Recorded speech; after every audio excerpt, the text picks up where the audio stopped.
شروع اللہ کا نام لے کر جو بڑا مہربان نہایت رحم والا ہے۔ مسلمان ہوں، یہودی ہوں، نصاری ہوں یا صابی ہوں، جو کوئی بھی اللہ تعالیٰ پر اور قیامت کے دن پر ایمان لائے اور نیک عمل کرے، ان کے اجر ان کے رب کے پاس ہیں، اور ان پر نہ تو کوئی خوف ہے اور نہ اداسی۔ اور جب ہم نے تم سے وعدہ لیا اور تم پر طور پہاڑ لا کھڑا کر دیا اور کہا جو ہم نے تمہیں دیا ہے اسے مضبوطی سے تھام لو اور جو کچھ اس میں ہے اسے یاد کرو تاکہ تم بچ سکو، لیکن تم اس کے بعد بھی پھر گئے۔ پھر اگر اللہ تعالیٰ کا فضل اور اس کی رحمت تم پر نہ ہوتی تو تم نقصان والے ہو جاتے۔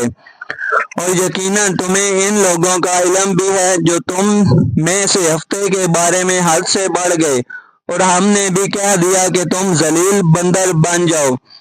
اسے ہم نے اگلوں پچھلوں کے لیے عبرت کا سبب بنا دیا اور پرہیزگاروں کے لیے وعظ و نصیحت کا۔ اور حضرت موسیٰ علیہ السلام نے جب اپنی قوم سے کہا کہ اللہ تعالیٰ تمہیں ایک گائے ذبح کرنے کا حکم دیتا ہے تو انہوں نے کہا ہم سے مذاق کرتے ہیں۔ آپ نے جواب دیا کہ میں ایسا جاہل ہونے سے اللہ تعالیٰ کی پناہ پکڑتا ہوں۔ انہوں نے کہا اے موسیٰ دعا کیجئے کہ اللہ تعالیٰ ہمارے لیے اس کی مائیت بیان کر دے۔ آپ نے فرمایا سنو، وہ گائے نہ تو بالکل بڑھیا ہو نہ بچہ، بلکہ درمیانی عمر کی نوجوان ہو۔ اب جو تمہیں حکم دیا گیا ہے بجا لاؤ۔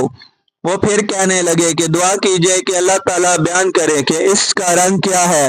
فرمایا وہ کہتا ہے کہ وہ گائے زرد رنگ کی ہے، چمکیلا اور دیکھنے والے کو بھلا لگنے والا اس کا رنگ ہے۔ وہ کہنے لگے کہ اپنے رب سے اور دعا کیجئے کہ ہمیں اس کی مزید مائیت بتلائے۔ اس قسم کی گائیں تو بہت ہمیں پتہ نہیں چلتا، اگر اللہ نے چاہا تو ہم ہدایت والے ہو جائیں گے۔ آپ نے فرمایا کہ اللہ کا فرمان ہے کہ وہ گائیں کام کرنے والی، زمین میں ہل جوتنے والی اور کھیتوں کو پانی پلانے والی نہیں، وہ تندرست اور بے داغ ہے۔ انہوں نے کہا اب آپ نے حق واضح کر دیا، گو وہ حکم برداری کے قریب نہ تھے لیکن اسے مانا اور وہ گائیں ذبح کر دی۔